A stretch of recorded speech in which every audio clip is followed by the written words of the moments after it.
আব্দুল বাসিত খান হাফিজাহুল্লাহ হযরতকে গুরুত্বপূর্ণ তাফসীর পেশ করার জন্য মাহফিল ইন্তেজামিয়া কমিটির পক্ষ থেকে সবিনয় অনুরোধ করছি। আলহামদুলিল্লাহ। মুহতারাম হাজিরিন, আজকের কোরআনে পাকের তাফসীরি আলোচনার এই মজলিসে সূরা আলে ইমরানের 185 নম্বর আয়াতের খোদাই মেসেজ, আল্লাহ পাকের দেওয়া মেসেজ আপনাদের পর্যন্ত আমি পৌঁছে দিতে চাই। আমি যে আয়াতে কারিমা তেলাওয়াত করেছি, আয়াতে কারিমাতে রব্বুল আলামিন পৃথিবীর মানুষকে 4টা মেসেজ দিয়েছেন। কয়টা মেসেজ? 4টা। ওয়াজ কিন্তু এটা নিয়ে যেতে হবে, রেখে গেলে চলবে না, এবং টোটাল লাইফ এই ওয়াজের দিক নির্দেশনা চাহিদা অনুযায়ী জীবনকে কাটাতে হবে, তাহলে সফলতা অবশ্যই আসবে ইনশাআল্লাহ। আয়াতে কারিমাতে আল্লাহ পাক রব্বুল আলামিন 4টা মেসেজ দিয়েছেন। আপনারা বলেন তো দেখি, ব্যক্তি যত বড় হয় তার মেসেজের গুরুত্ব তত বেশি হয়। এই অঞ্চলের কোন একজন কমিশনারের পক্ষ থেকে যে মেসেজটা আসে এই এলাকার মানুষের জন্য, মেয়রের পক্ষ থেকে মেসেজ আসলে এটার গুরুত্ব কম হবে না বেশি হবে? বেশি হবে। এই অঞ্চলের মানুষের জন্য মেয়রের পক্ষ থেকে মেসেজ না এসে যদি কোন মন্ত্রীর পক্ষ থেকে মেসেজ আসে তাহলে তার গুরুত্ব আরো বেশি হবে।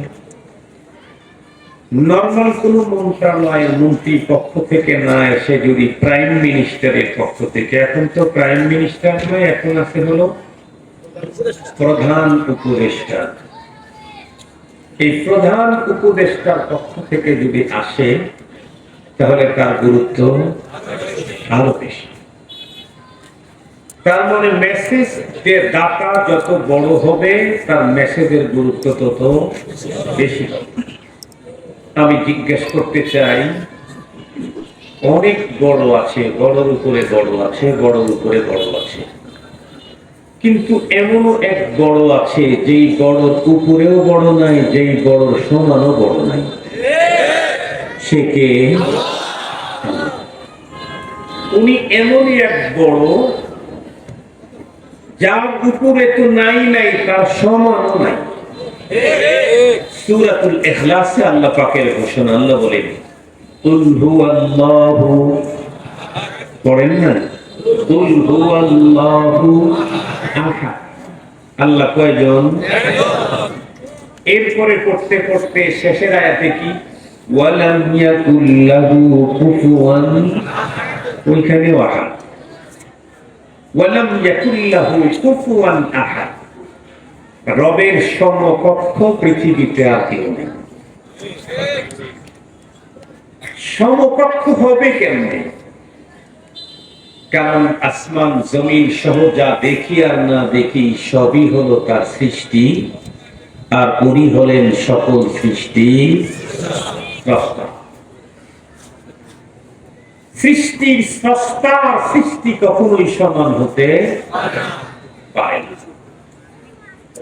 এই জন্য আল্লাহ কত বড় আর আমরা কত ছোট, এটা আমার কাছে এটা বোঝাবার কোনো ভাষা নেই।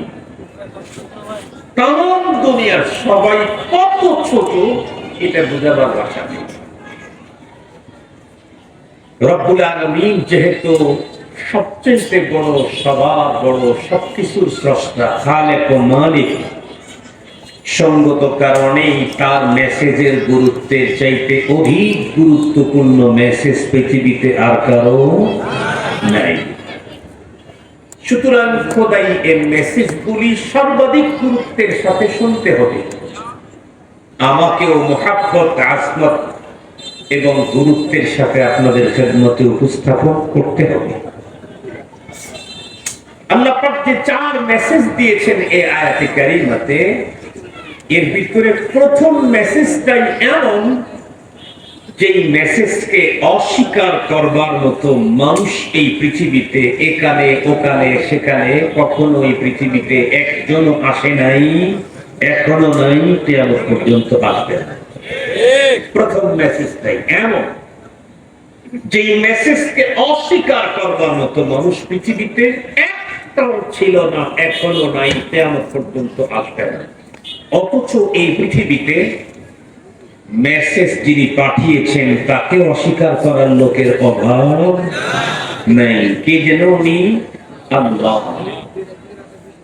আল্লাহকে অস্বীকার করার লোকের অভাব নাই।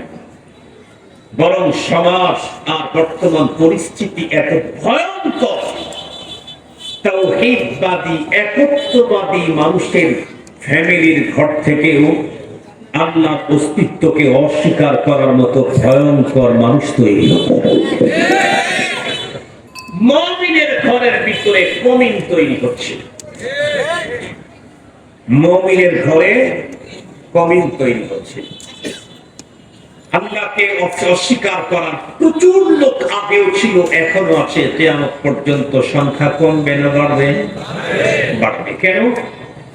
যতদিন পর্যন্ত পৃথিবীতে আল্লাহর অস্তিত্বকে স্বীকার করার একজন লোক থাকবে, কিয়ামত হবে না। কিয়ামত তো কেবলই হবে যখন পৃথিবীতে একজন আল্লাহর অস্তিত্ব স্বীকৃতি দেওয়ার একজন মানুষ না থাকবে। মুহতারাম হাজিরিন, রব্বুল আলামিন যে জিনিসটা তাম পৃথিবীর সবাই মনে আল্লাহ না মানলেও এটা হলো আশ্চর্য কথা। কেন? কারণ যে জিনিসের স্বীকৃতি তাম দুনিয়া দিচ্ছে এটি হলো একটা সৃষ্টি, আর আল্লাহ হলেন সকল সৃষ্টির স্রষ্টা। স্রষ্টা মানে না সৃষ্টি মানে, এর চাইতে ইন্টারন্যাশনাল পাগল আল্লাহ জমিনে আর কোনোদিন তৈরি হবে না। ঠিক বললাম? স্রষ্টা মানে না সৃষ্টি মানে, এর চাইতে ইন্টারন্যাশনাল পাগল আল্লাহর জমিনে আর কোনোদিন হবে না। সেই জিনিসটা কি? সেটি হলো মৃত্যু। মৃত্যু, মরণকে অস্বীকার করবার মতো মানুষ আজকের পৃথিবীতে একজনও খুঁজে পাবেন না। অতীতে ছিল কি? আগামীতে আসবে কি? নাস্তিক হোক আর আস্তিক হোক, কাফের হোক আর মুশরিক হোক, ধর্মওয়ালা হোক আর ধর্মহীন হোক, মৃত্যুকে অস্বীকার করার মতো কোনো মানুষ নেই। আল্লাহ কোরআনে আল্লাহ প্রথম মেসেজ দিলেন, কুল্লু নাফসিন যায়িকাতুল মাউত, প্রতিটি প্রাণীকে মৃত্যুর স্বাদ গ্রহণ করতেই হবে। অথচ এই মৃত্যু আল্লাহ পাকের একটা সৃষ্টি মাত্র। আল্লাহ পাকের অসংখ্য অগণিত সৃষ্টি আছে। আল্লাহ কোরআনে আল্লাহ বলেন, ওয়া ইন তাউদ্দু নি'মাতাল্লাহি লা তুহসুহা, আমার নিয়ামত গুনতে চাইলে গুনে শেষ করতে পারবো না। যত নিয়ামত, যত সৃষ্টি আমার আছে তার মধ্যে একটা সৃষ্টি হলো মরণ। আল্লাহ পাক বলেন, হুয়াল্লাযী খালাকাল মাউতা ওয়াল হায়াতা লিয়াবলুয়াকুম আইয়ুকুম আহসানু আমালা। আল্লাহ পাক বলেন, তিনি ওই সত্তা যিনি মৃত্যু এবং জন্মকে তৈরি করেছেন মূলত তোমাদেরকে পরীক্ষা করবার জন্য। কে উত্তম আমল করে, এটাকে আল্লাহ তাআলা পরীক্ষা করার জন্য জন্ম আর মৃত্যুকে আল্লাহ তাআলা, হায়াত আর মউতকে আল্লাহ তাআলা তৈরি করেছেন। সেই মৃত্যুকে অস্বীকার করবার মতো মানুষ তামাম পৃথিবীতে একটাও নাই। খুব ভালো করে বুঝবেন, এটা প্রথম মেসেজ। দ্বিতীয় নম্বর মেসেজ কি? আল্লাহ পাক বলেন, ওয়া ইন্নাকুম তুওয়াফাউনা উজুরাকুম ইয়াওমাল কিয়ামাহ, মৃত্যুবরণ করার পরে তোমাদের প্রত্যেককে, পৃথিবীর যত মানুষ তোমরা আছো, এদেশের ওদেশের বিদেশের, সাদা কালো, খাটো বেটে, লম্বা ভুট্টু সুট্টু যা আছে, প্রত্যেককেই দেওয়া হবে তার জীবনের কর্মের পূর্ণ প্রতিদান। পুরা প্রতিদান দেওয়া হবে। আল্লাহ পাক বলেন, তুমি তোমার জীবনে যা করেছো এর পুরা প্রতিদান পরপারে দেওয়া হবে। তাহলে জিজ্ঞাসা আছে, হুজুর ভালো মন্দ কাজের কোনো পাওনা কি দুনিয়াতে আমরা পাবো না? অবশ্যই পাবো। কাজ ভালো হোক আর মন্দ হোক, তার পাওনা দুনিয়াতেও পাবো। তবে দুনিয়াতে যেটা পাবো এটা ফাইনাল, ফুল না, এটা হলো সিম্পল। যেমন কোরআন শরীফে আল্লাহ তাআলা বলেন,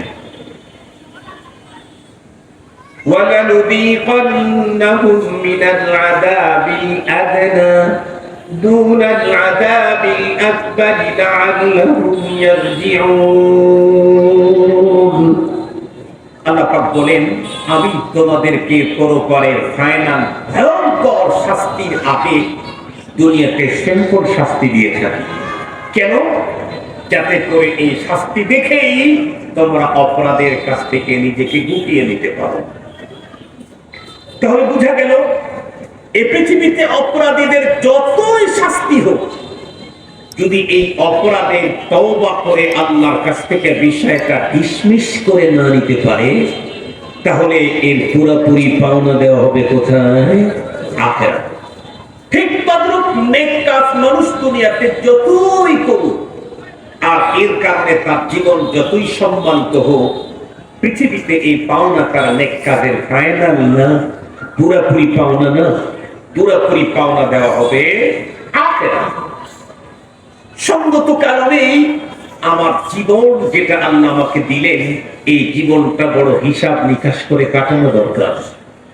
আমার জীবনের প্রতিটি কর্মের প্রতিদান আল্লাহ আমাকে দিবেন।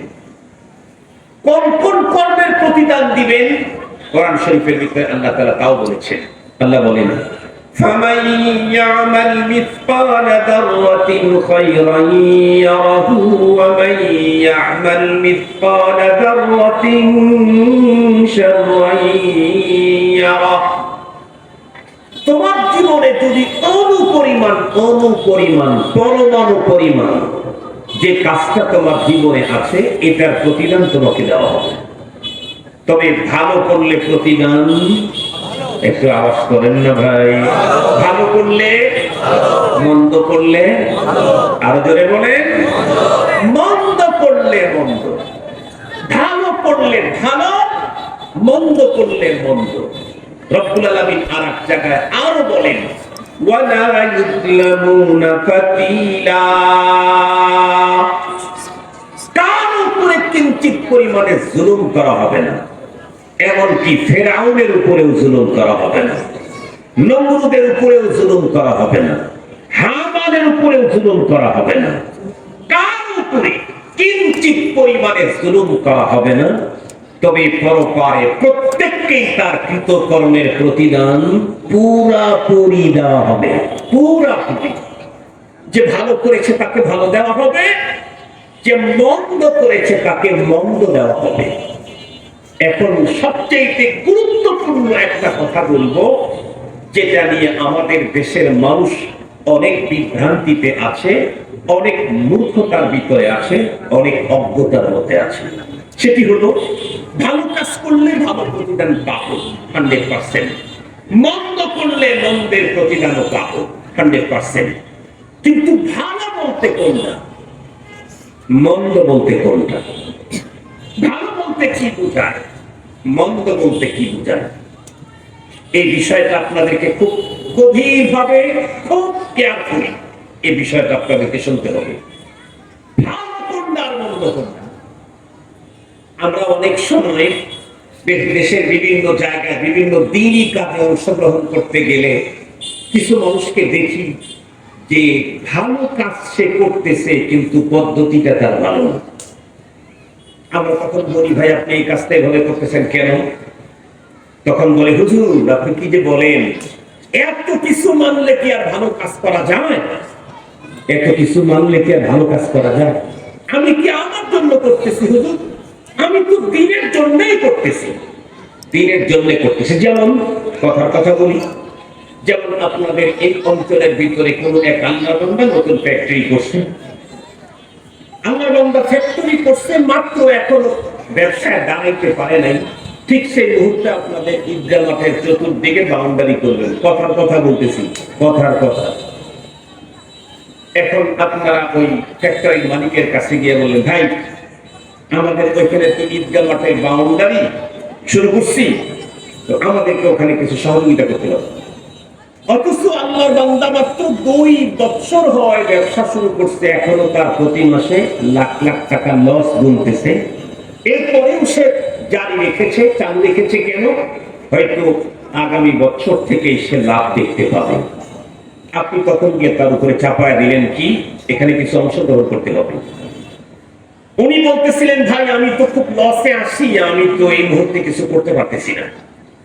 বাম দিক থেকে একজন আওয়াজ করলো, এই অঞ্চলের ভিতরে ফ্যাক্টরি করে ব্যবসা করে খাবেন আর আমাদের ঈদগাহ মাঠে কিছু দিবেন না, এই ফ্যাক্টরি এলাকায় আর থাকবেন না। বলেন তো দেখি এটা বৈধ না অবৈধ? এটা হলো ধর্মের নামে চাঁদাবাজি। এটা ধর্মের নামে কি কথা বলেন না কেন? এটা ধর্মের লেভেলে চাঁদাবাজি। আপনাকে এই অনুমতি কে দিল? আপনি কার ধর্ম পালন করতে গেছেন? কার ধর্ম? আপনার পীর সাহেবের ধর্ম, আপনার খতিবের ধর্ম, আপনার নেতার ধর্ম? যদি বলেন আল্লাহর ধর্ম পালন করতে গেছেন, তাহলে আল্লাহ এই জাতীয় কালেকশন নিষেধ করেছেন, এই জাতীয় চাঁদাকে নিষেধ করেছেন, আল্লাহ নিষেধ করেছেন। আপনি কার ধর্ম পালন করতে গেছেন? বলুন তো দেখি। আমরা যদি বলি ভাই এই পদ্ধতিতে তো টাকা পয়সা কালেকশন করার অনুমতি নেই, কি বলে হুজুর এত মাসলা খুঁজলে কি আর ধর্মের কাজ হবে? তার মানে ধর্ম উনি উল্টা ফেলাইতেছেন, সাহাবায়ে কেরাম কিছু করেন নাই, তাবেঈরা কিছু করেন নাই, উলামায়ে কেরাম কিছু করেন নাই, যা করেন আজকের ছেলেপেলেরাই উল্টা ফেলাইতেছে। মনে রাখবেন, ধর্মের কাজ করতে হবে ধর্মের নিয়মে। আপনারা বাইসাইকেল হুন্ডা মুন্ডা চালান তো, মোটরসাইকেল চালান না? আমাদের দেশে যত মোটরসাইকেল আছে তার ভিতরে সবচেয়ে বেশি মনে হয় ইন্ডিয়ান হুন্ডাই বেশি চলে, তাই না? ইন্ডিয়ান। বলেন তো দেখি, ইন্ডিয়ান গাড়িতে জাপানি পাস লাগাইলে খুব ভালো চলে? কথা বলেন না কেন? জাপানি গাড়িতে ইন্ডিয়ান পাস লাগাইলে খুব ভালো চলে না। জাপানি পাসের অনেক দাম, কিন্তু সেটা ইন্ডিয়ান গাড়ির জন্য উপযুক্ত না, সেটা জাপানি গাড়ির জন্য উপযুক্ত। কথা কি বুঝতে পারছি আপনাদেরকে? ধর্মের কাজ করতে যদি আপনি চান, আপনার বানানো পদ্ধতি উপযুক্ত না, কোরআন যে সিস্টেম দিয়েছেন সেটাই উপযুক্ত। কোরআন যে সিস্টেম দিয়েছেন সেটাই উপযুক্ত। আপনার বানানো পদ্ধতিতে ধর্ম হতে পারে না, আমার বানানো পদ্ধতিতে ধর্ম হতে পারে না। আপনাদেরকে আরো সহজ করে বুঝবার জন্য বলি, ভালো কোনটা মন্দ কোনটা।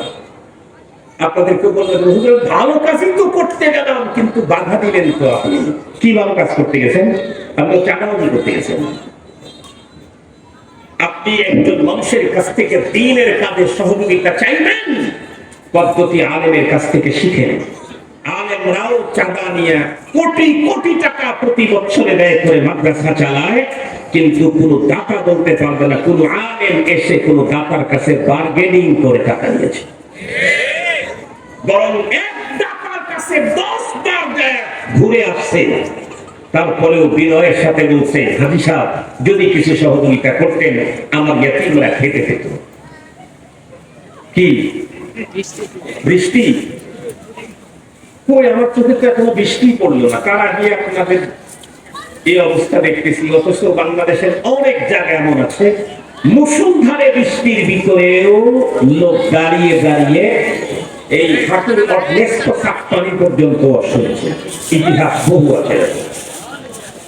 যদি বৃষ্টি বেশি হয় চলে যায়, আপাতত কিছু কথা শোনেন। আমি আপনাদেরকে সহজে বুঝবার জন্য বলি, ভালো কাজ কোনটা আর মন্দ কাজ কোনটা। আমি যদি বলি এটা ভালো সেটা ভালো না, আমি যদি বলি এটা মন্দ সেটা মন্দ না, বরং ভালো আর মন্দ এটা ঠিক করে দিবেন কে? আরো জোরে বলেন কে? খুব ভালো করে বুঝতে হবে, যত দূর পর্যন্ত মাইকের আওয়াজ যায়, প্রতিটি মুসলমান নারী আর পুরুষকে এই কথা খুব গভীরভাবে লক্ষ্য করা দরকার। ভালো বলতে কোন কাজ, মন্দ বলতে কোন কাজ।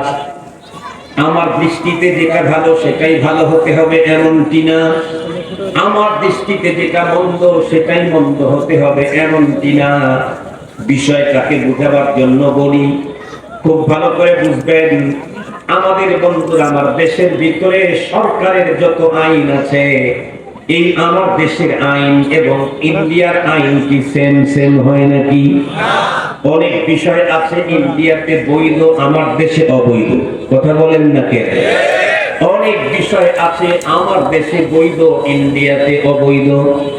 অনেক বিষয় আছে আমার দেশের আইনে বন্ধুরা আমার বৈধ, কিন্তু সৌদি আরবের আইনে অবৈধ।